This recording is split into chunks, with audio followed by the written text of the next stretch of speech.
YouTube partner programme में शामिल creators को कब मिलता है पेमेंट? जब बात YouTube से पेमेंट पाने की आती है तो इन दो फेज को समझना बहुत जरूरी है। सेटअप फेज और पेमेंट की प्रोसेसिंग वाला फेज। अगर आपको YPP के लिए अप्लाई करना है तो एडसेंस फॉर YouTube का अकाउंट सेटअप करना जरूरी है। YPP में शामिल होने के बाद आपको 4 स्टेप्स और पूरे करने होंगे। ये स्टेप सेटअप फेज का ही हिस्सा होते हैं। पेमेंट पाने के लिए इन्हें पूरा करना जरूरी होता है। चलिए एक एक करके हर स्टेप पर बात करते हैं। इसके साथ साथ हम पेमेंट की टाइमलाइंस पर भी एक नजर डालेंगे। पहले स्टेप में आपके चैनल की कमाई $10 या आपकी करेंसी में $10 के बराबर होनी चाहिए।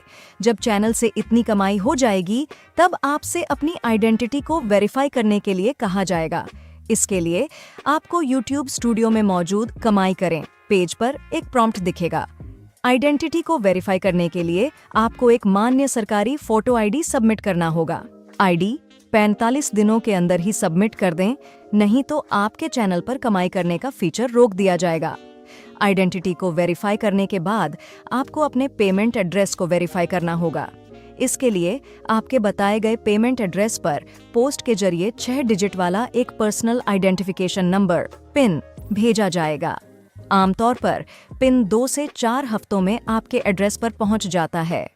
हालांकि आपकी लोकेशन के हिसाब से इसमें और भी समय लग सकता है। जब आपको पिन मिल जाए तो उसे अपने एडसेंस फॉर YouTube के अकाउंट में डालें। इसके लिए पेमेंट पर जाकर पहचान और पते की पुष्टि पर जाएं। अगर आपको 4 हफ्तों के अंदर पिन न मिले तो चेक कर लें कि आपकी अकाउंट डिटेल्स और पेमेंट एड्रेस बिल्कुल सही हो। अगर इसमें बदलाव करने की जरूरत है तो पेमेंट में जाकर सेटिंग पर जाएं। अगर अकाउंट डिटेल्स सही होने के बावजूद आपको पिन नहीं मिला तो पिन दोबारा भेजने की रिक्वेस्ट करें। इसके लिए एडसेंस फॉर YouTube में पेमेंट पर जाएं, फिर पहचान और पते की पुष्टि में जाकर पिन फिर से भेजें को चुनें। ध्यान दें, पिन भेजने की रिक्वेस्ट 3 बार की जा सकती है। साथ ही पहली बार पिन जनरेट होने के 4 महीनों के अंदर अपने अकाउंट में पिन डालना होगा। 4 महीनों के बाद कमाई करने का फीचर आपके चैनल के लिए रोक दिया जाएगा। इसे फिर से शुरू करने के लिए आपको वेरिफिकेशन करना पड़ेगा। ये स्टेप्स पूरे होने पर आपसे पेमेंट डिटेल्स मांगी जाएंगी। जैसे आपको कहा जाएगा कि एडसेंस फॉर YouTube पर अपने टैक्स की जानकारी जोड़ें और पेमेंट का तरीका जोड़ें। YouTube पर कमाई करने वाले सभी क्रिएटर्स को अपने टैक्स की जानकारी देनी पड़ती है, फिर चाहे वे किसी भी देश में हों। अपने एडसेंस फॉर YouTube अकाउंट में टैक्स की जानकारी जोड़ने के लिए पेमेंट पर जाएं। इसके बाद पेमेंट से जुड़ी जानकारी पेज में सेटिंग मैनेज करें पर जाएं। अब पेमेंट्स प्रोफाइल पर जाकर अमेरिका में लगने वाले टैक्स से जुड़ी जानकारी के बगल में मौजूद बदलाव करें पर क्लिक करें। इसके बाद टैक्स की जानकारी मैनेज करें पर क्लिक करें। अगला स्टेप है पेमेंट का तरीका चुनकर उसे सेटअप करना। इसके लिए आपको पेमेंट का तरीका चुनने के लिए जरूरी थ्रेशोल्ड तक पहुंचना होगा। अमेरिका में रहने वाले क्रिएटर्स के लिए यह थ्रेशोल्ड है $10। लोकेशन और करेंसी के हिसाब से यह रकम अलग हो सकती है। पेमेंट का तरीका सेटअप करने के लिए एडसेंस फॉर YouTube में पेमेंट पर जाएं, फिर पेमेंट का तरीका जोड़ें पर क्लिक करें।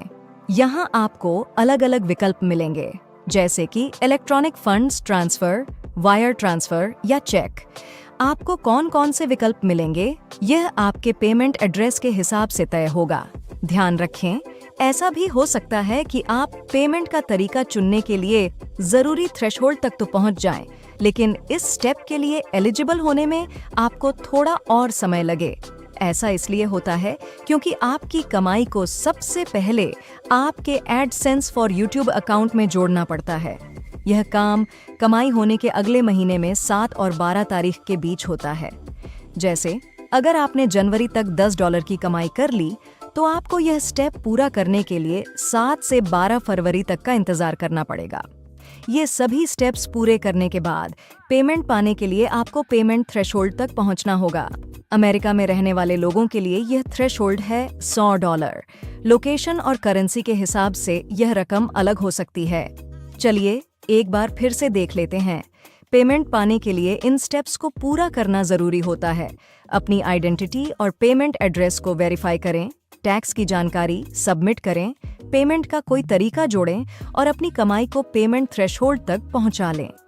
इन स्टेप्स को पूरा करने में थोड़ा समय लग सकता है, इसलिए अगर आपको पेमेंट सेटअप से जुड़ी अपनी प्रोग्रेस चेक करनी हो तो YouTube स्टूडियो के कमाई करें सेक्शन में जाएं।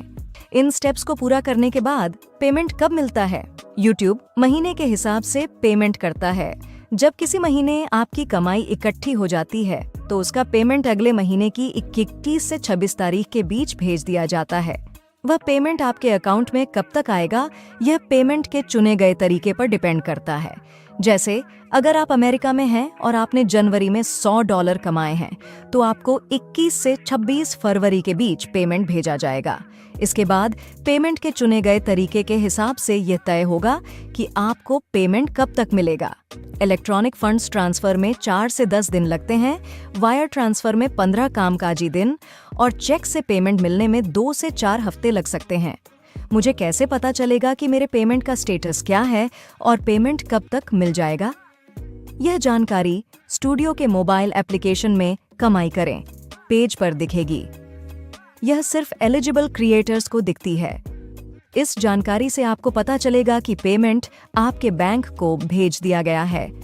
अब वह आपके अकाउंट में कब तक आएगा, यह पेमेंट के चुने गए तरीके पर डिपेंड करेगा। इलेक्ट्रॉनिक फंड्स ट्रांसफर में 4 से 10 दिन और वायर ट्रांसफर वाले मामलों में 15 कारोबारी दिन तक लग सकते हैं। चेक से पेमेंट मिलने में 2 से 4 हफ्ते लग सकते हैं। यह जानकारी आपके एडसेंस फॉर यूट्यूब अकाउंट में भी दिखेगी। अगले महीने की 21 से 26 तारीख के बीच इस खाते के पेमेंट पेज पर पेमेंट को मंजूरी मिलना बाकी है लाइन दिखेगी। इस बात का ध्यान रखें कि एडसेंस फॉर यूट्यूब अकाउंट में जानकारी कभी कभी ही अपडेट की जाती है, इसलिए हमारा सुझाव है कि आप अप टू डेट जानकारी पाने के लिए स्टूडियो एप्लीकेशन के कमाई करें पेज पर जाएं। YouTube एनालिटिक्स में जो रकम दिखती है और जो मेरे अकाउंट में आती है, उन दोनों में अंतर क्यों होता है? YouTube एनालिटिक्स में दिखने वाला रेवेन्यू सिर्फ एक एस्टिमेशन होता है। यह चैनल पर की गई एक्टिविटी और हमारे एडजस्टमेंट्स के हिसाब से ऊपर नीचे होता रहता है। पेमेंट्स का मतलब होता है टैक्स वगैरह काटने के बाद आपको मिलने वाली रकम। आपको भेजा गया पेमेंट ही आपकी असल कमाई होती है। आपको यह रकम स्टूडियो के मोबाइल एप्लीकेशन में या एडसेंस फॉर यूट्यूब अकाउंट में दिखेगी। इसमें invalid traffic, content ID claims, tax और दूसरी वजहों से होने वाले बिलिंग एडजस्टमेंट्स के मुताबिक बदलाव किए गए होते हैं। ये बदलाव कुछ और वजहों से भी किए जा सकते हैं, जैसे अगर डेटा मिलने में देर हो जाए या पिछले महीनों की कमाई भी एक साथ आ जाए। अगर किसी क्रिएटर को डॉलर में पेमेंट नहीं मिलता है तो करेंसी कन्वर्जन रेट्स और उनके कन्वर्ट होने के दिन के हिसाब से भी कमाई की रकम अलग हो सकती है। पेमेंट पाने के बारे में ज़्यादा जानकारी के लिए डिस्क्रिप्शन में दिए गए लिंक्स पर जाएं। वीडियो देखने के लिए धन्यवाद।